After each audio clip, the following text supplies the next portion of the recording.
Ukraine's President Petro Poroshenko says he has agreed with Russian President Vladimir Putin on a ceasefire process. But the Kremlin has stressed that Vladimir Putin hasn't agreed to a ceasefire, as Russia was not party to the conflict. Russia has denounced Ukraine's expected move to join NATO. Meanwhile, Moscow says it will review its military strategy in the face of NATO's plans to expand in Eastern Europe. Well, to discuss the crisis in Ukraine, I'm joined now by political analyst Alexander Clackson from London and the Ukrainian ambassador at large, Alexander Scherba, from Kiev. Gentlemen, thanks to both of you for joining us. Ambassador, let me start with you. What do you make of the Western response to what is going on in Ukraine so far? It's a mixed bag. There are good things and bad things. The good thing is that there are sanctions. We wish there would be more sanctions because Ukrainian army and the sanctions are basically the only things right now that are keeping Russian tanks from going deeper in Ukrainian territory. Sadly, they didn't keep them last week from entering the territory and doing it in the most blunt and unabashed way. Alexander Clackson, we just had a speech from President Obama in Estonia. It was a speech full of threats. It was a belligerent speech in many ways, full of bluster. What are the chances of NATO getting involved in this conflict in Ukraine? Well, first of all, to respond to Alexander, I think sanctions rarely actually work. And in this case, with Russia, they certainly have not worked. And there is a simple reason for that. Russia does not believe that it has anything to do with the conflict in Ukraine. Putin frequently said that this is a civil war between the Ukrainian government in Kiev and the people of eastern Ukraine. Russia is adamant that they have nothing to do with this, and for this reason, they're not going to respond to current sanctions and future sanctions. To respond to your questions about NATO, it's difficult to say what are the chances of Ukraine joining, because you see there are some reasonable voices in Europe, especially Angela Merkel, the German chancellor, who understands that if Ukraine were to join NATO, it would cause huge escalation in Europe, because it would pose a huge security threat to Russia, because Putin and the Kremlin in general have stated on numerous occasions that having NATO on its border is an existential threat to Russia, and there are good reasons for that. NATO has obviously been a foe of Russia for many years, especially during the Cold War. NATO expansion has happened in 1999, in 2004, despite the fact that the Soviet Union no longer existed and therefore Russia didn't possess a threat. So the Kremlin strongly believes that NATO's aim at the moment is to surround Russia with military bases, to surround Russia with military personnel on its border for a potential attack in the future. So it would be a huge blunder from the West if they allowed Ukraine to join NATO. Ambassador, doesn't Alexander Clackson raise an important point there? If Ukraine wants to join NATO, if it wants a NATO response, doesn't that automatically put NATO at war with Russia under the terms of NATO's Article 5, which says that an attack on one country shall be considered an attack on all countries? So if Ukraine becomes a member of NATO, it is effectively at war with Russia, isn't it? Well, let me respond to Mr. Clackson, who I congratulate on being such an excellent speaker for Moscow. Unfortunately, as Angela Merkel, who indeed is a very reasonable politician, said, Mr. Putin lives in a reality of his own, and so does appear Mr. Clackson. So there is no civil war. Here's a news flash for you. There is no civil war in Ukraine. There is an aggression. There are Russian soldiers who have been captive, who have been shown on Ukrainian television, and they are basically POWs right now, or they have been until they were handed over to Russia. So there are satellite pictures of Russian armor moving in Ukraine, and the last but not least, there are multiple confessions by Russian soldiers themselves on their social networks and so on and so forth. So to say that, to repeat Russia's mantra that Russia has nothing to do with it. It's just repeating nonsense, with all due respect.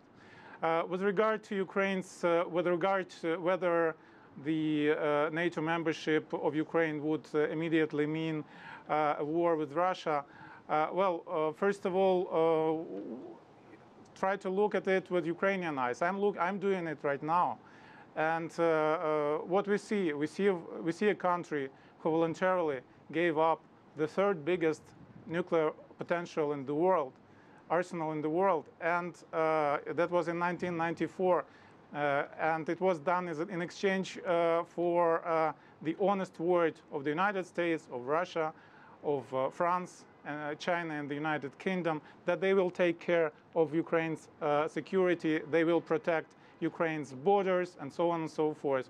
Russia stabbed Ukraine in the back in the most devious way, and Ukraine is kind of tired of being so unprotected in front of such a hateful enemy.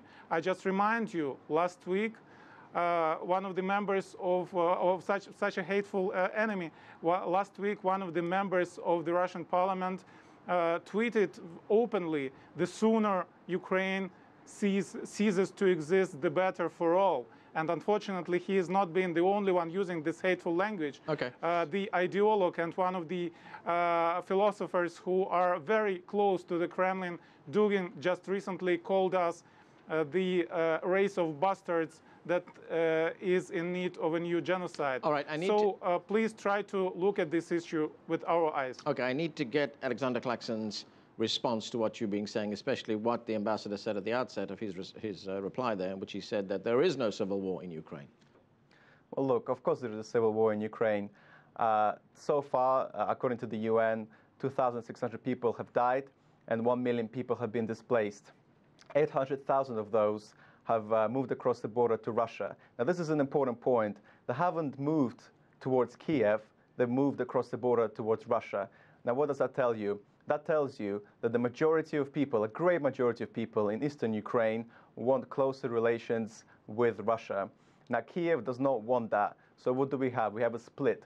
We have Western Ukraine that wants to become completely pro-European, anti-Russia, and we have Eastern Ukraine that does not want to be closer to Europe. They want close relations with Russia. What does that lead towards? That leads towards a civil war.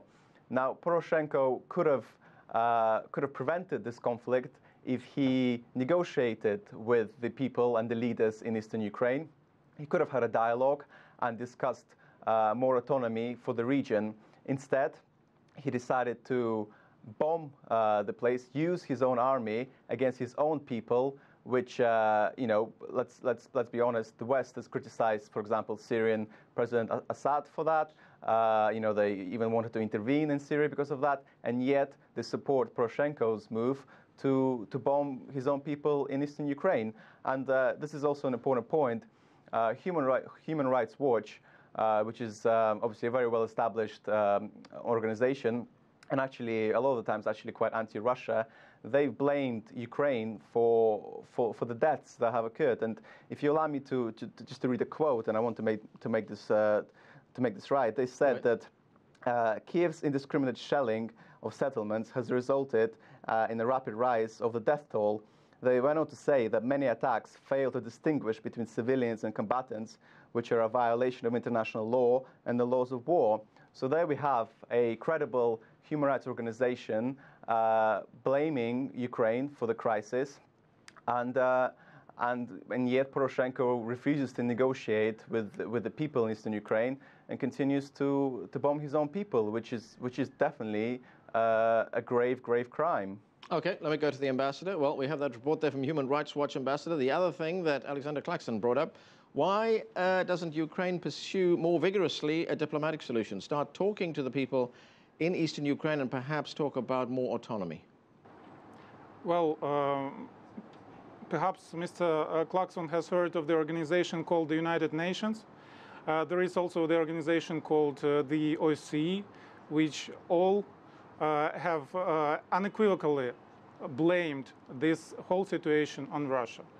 And as to his point that about the lack of effort on Ukraine's part to negotiate, especially during the spring, let me remind him, as he said, the Eastern leaders, let me remind him that until recently, the Eastern leaders were two Russian citizens who basically brought this disaster upon millions of people in the east of Ukraine. Mr. Borodai, who called himself the Prime Minister of Donetsk People's Republic, and Mr. Strelkov, and their main enforcer, who is famous for his cruelty, Mr. Beslar. So, having negotiations with three Russian citizens who, accompanied by Russian special troops throughout the legitimate authorities, and brought with them this realm of absolute terror and extortion on local businesses and, I don't know, fear. It would be a kind of strange decision. Alexander Clackson, I just want to get back to the point of a diplomatic solution to what is happening in Ukraine right now. What are the chances of that taking place? I mean, we did have some very confusing statements coming out of Kiev on Wednesday about there being some kind of a ceasefire. I mean, initially, President Poroshenko's office said that this was a permanent ceasefire, but they quickly walked that back. There seems to be a desire here for a diplomatic solution, but nothing seems to be happening. Right, yeah, I mean, I would agree. It is a slightly confusing situation, and I'm not quite sure exactly what is going on right now. But you are quite right to suggest that I think both parties do want a diplomatic solution. I mean, from Russia's point of view, of course, nobody wants a civil war on its border because, as I said earlier, 800,000 people have already moved into Russia. Russia has to deal with that, and nobody wants to have that on their hands. But of course, for Ukraine, it's a lot more precarious. It's interesting that Poroshenko has now decided to negotiate after his Ukrainian army that has been killing civilians in eastern Ukraine has started to lose the civil war. It seemed that before this happened, he was more than happy to, in his own words, crush the opposition. That's very strong language from a so-called pro-democracy leader. But now that his army is losing, he's more than happy to negotiate. And in order to achieve some sort of diplomatic solution, I would say that two main things need to happen. Firstly, Eastern Ukraine will need to have some sort of autonomy. It's impossible to imagine that after everything that's happened, the people in Eastern Ukraine would see Poroshenko and his government as legitimate. The second thing that needs to happen is some strong indication, or in fact a written statement, that Ukraine will never join NATO. Now, I'm absolutely certain that for Russia, this is a very important point. Putin has spoken openly about the reason why he took back Crimea was because he did not want NATO troops in Sevastopol. So unless the EU and Ukraine state clearly that Ukraine is not about to join NATO, I cannot see how there will be a diplomatic resolution to this conflict. Okay, Ambassador, I've got 45 seconds left. I'd like you to respond to that. Two conditions there outlined by Alexander Clackson. One, autonomy for Ukraine, Eastern Ukraine rather, and then an undertaking by Ukraine not to join NATO. Well, I think Alexander misspoke when he was saying that the EU and Ukraine should give some assurances about Ukraine not becoming a member of NATO. Of course, it's not the EU's issue to make such statements.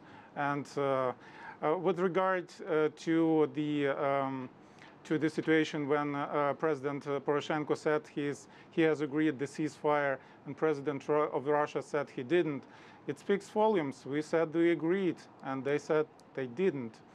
But still, that's one thing that I agree with my namesake. There is a great deal of goodwill right now to stop the bloodshed that was brought upon Ukraine by Russia. Okay, Ambassador Alexander Scherba and Alexander Clackson in London, thanks for joining us.